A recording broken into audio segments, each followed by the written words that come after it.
जिनसे युवाओं को रोजगार देने का हम लगातार प्रयास कर रहे हैं, चाहे केंद्र की सरकार हो चाहे हमारी। ठीक है, आपसे अगर मैं जान लूं, सागर स्मार्ट सिटी के अगर आंकड़ों में हम देखें तो कहां पहुंचा है, उसके पायदान पे कहां पहुंचा है? वास्तव में सागर का विकास हो रहा है स्मार्ट सिटी के नाम पे या नहीं हो रहा? नहीं, सागर का विकास हो रहा है ये तो नहीं मालूम, लेकिन ये पता लगता है कि 1680 करोड़ रुपया आया था। 1680 करोड़ रुपया, मुझे ऐसा लगता है कि कोई नया सागर बसाया जाता तो थोड़ा बहुत छोटा रहता और सागर नया बस जाता। लेकिन स्थिति ये है कि ना तालाब की स्थिति सुधरी है और ना रोड की स्थिति सुधरी है, और कोई मतलब ऐसा लगा ये कॉरिडोर बन गया, कॉरिडोर के लोग आके बड़े वाहन कहाँ से निकलेंगे इस बात की कोई चिंता नहीं की। यहाँ जो है हर व्यवस्था लचर है, 3 दिन में पानी मिलता है यहाँ और पूरे महीने के पैसे लिए जाते हैं। ये विकास की बात करते हैं, ये विकास की बात करते हैं ये कांग्रेसी, आपके पास आ रही हूँ। विकास की बात करते हैं कांग्रेसी, शाम को अपने परिवार के साथ एलिवेटेड कॉरिडोर घूमने जाते हैं ये कांग्रेसी। ये विकास की बात करते हैं अपने परिवार के साथ। ये तो उनने कहा है कि कॉरिडोर बन गया, ये तो उनने खुद कहा है कि कॉरिडोर बन गया, लेकिन यातायात की व्यवस्था सही नहीं है। देखिए, सब नियम कायदे से बनता है। क्या कह रहे हैं, क्या कह रहे हैं? आप इनसे पूछिए, अगर ये आरोप लगा रहे हैं तो आपने 50 साल तक क्या किया? हम विकास लगातार कर रहे हैं, आप सड़कें देख लीजिए। अगर ये एलिवेटेड कॉरिडोर की बात कर रहे हैं, अगर ट्रैफिक व्यवस्था की बात कर रहे हैं, तो ट्रैफिक व्यवस्था को सुधारने के लिए ही हमने एलिवेटेड कॉरिडोर। आपको बताना चाहते कि आप बात कर रहे हैं शौचालय का पैसा कहाँ गया। जब आपको गलत लगता था तो आरटीआई क्यों नहीं लगाई? प्रावधान के तहत आपको जवाब मानने का अधिकार है। सोते रहे, 1 मिनट। कमीशन में आप खुद बिके हुए हो, और तो और आपके प्रत्याशी हमारी मर्जी से उतारे जाते हैं। कांग्रेस के प्रत्याशी हमारे मर्जी से उतारे। मैं आ रही हूँ, आपके पास आ रही हूँ, आपके पास आ रही हूँ। क्या कह रहे हैं, क्या कह रहे हैं, बताइए बताइए। आप आरटीआई पे सही जवाब नहीं देते, तृतीय पक्ष बताकर हम लोग को बाहर कर देते हो, कहते हैं हम जवाब नहीं देंगे। भाई साहब नोटिस है मेरे पास, नोटिस है। 5 साल सड़कों पे थे स्मार्ट सिटी के नाम पे, केवल भ्रष्टाचार। तालाब में 100 करोड़ रुपए लगाए, कहाँ लगाए पता ही नहीं है, मिट्टी निकाली नहीं, जलकुंभ भी आज तक नहीं।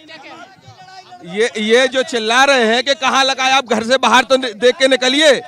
जब आपको 15 महीने की आप एक धोखे की सरकार आई थी, उन 15 महीनों की सरकार में कमलनाथ ने सागर शहर को 1 रुपए का काम दिया क्या?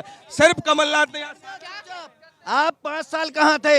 ये चुनावी मौसम आया, बरसात का मौसम आया, आप टर्रे टर्रे मेंढक की तरह चिल्लाने लगे। 5 साल कहाँ थे आप?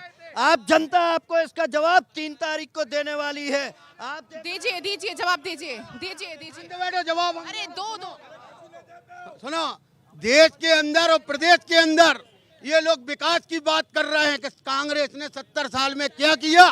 पहले बात सुन लेने दो। बोलो। 50-70 साल के 15 प्रधानमंत्रियों ने इतना कर्ज नहीं किया था। 15 प्रधानमंत्रियों ने मात्र 55,000 करोड़ का कर्ज किया था।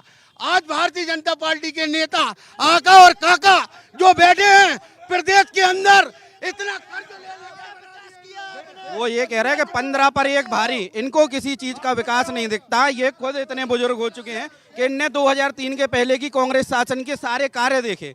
ये उनका अवलोकन करके आज के कार्यों का देख नहीं सकते कि आज क्या मिल रहा, क्या भाजपा ने दिया है, और आकर इधर डिबेट की बात कर रहे हैं। आप इनसे पूछिए ना कि 50 साल आपने क्या किया। हमने इस पूरे मध्य प्रदेश की जनता दिग्विजय सिंह के शासनकाल में चिल्ला कर कहती थी कि सड़कें खा गए, बिजली खा गए, मिट्टी तेल, भ्रष्टाचार उस समय था। इस देश का प्रधानमंत्री राजीव गांधी जी। अभी बताइए मुख्यमंत्री कौन बनेगा? मुख्यमंत्री शिवराज सिंह चौहान। क्यों? बीजेपी ने भी कहाँ खोले पत्ते? ये तो कभी खोलती नहीं है। हमारे नजर में किसके नाम पर, जो आम युवा है वो किसके नाम पर वोट? भारतीय जनता पार्टी अपनी विचारधारा के नाम पर वोट मांग रहे हैं, विकास के नाम पर वोट मांग रहे हैं। हम वोट मांग रहे हैं लोगों को। हमारा नारा है सबका साथ, सबका विकास, सबका विश्वास। इनको लगता है कि कहीं ना कहीं भारतीय जनता पार्टी ने विकास नहीं किया है, तो लगातार सरकार 5 बार बन रही है, सागर में 3 बार विधायक जीते हैं, तो भाई 4थी बार भी सरकार के हमारे विधायक फिर से जीतने जा रहे थे। नहीं विकास किया होगा तो नहीं जीतेंगे। बहस करना विकास के मुद्दे पर जो है वो वोट मिलेगा।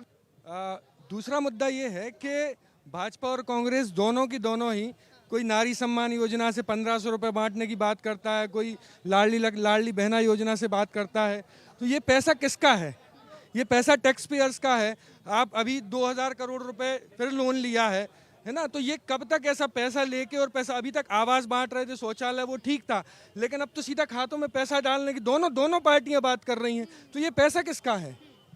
फ्री की रेवड़ियां का कल्चर जो है वो दोनों ही तरफ से देखने को मिल रहा है। आपको क्या लग रहा है, ऐसा गेम चेंजर साबित हो सकता है ये बीजेपी का लाडली बहना? गेम चेंजर नहीं, आप काय पे बात करना चाह रहे हैं? आप विकास पे, बेरोजगारी, काय पे, स्मार्ट सिटी, आप चिल्ले आओ ने, सबके मुंह में आवाज है, खिसियानी बिल्ली काय। आप दो ना जवाब, हम जवाब सुन में। आप बड़े भाई हो हमारे, आप बड़े भाई की यदि गरिमा मेंटेन नहीं करो तो बड़े भाई काय को कहलवा रहे?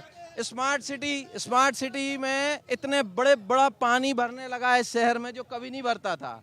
जो चाय बेचता था वो बेचारा पुताई करके अपना पेट पाल रहा। इस स्मार्ट सिटी के तालाब में इतना मिट्टी, इतने बोल्डर भर दिए ट्रक निकालने के लिए, कोई गहरीकरण नहीं हुआ।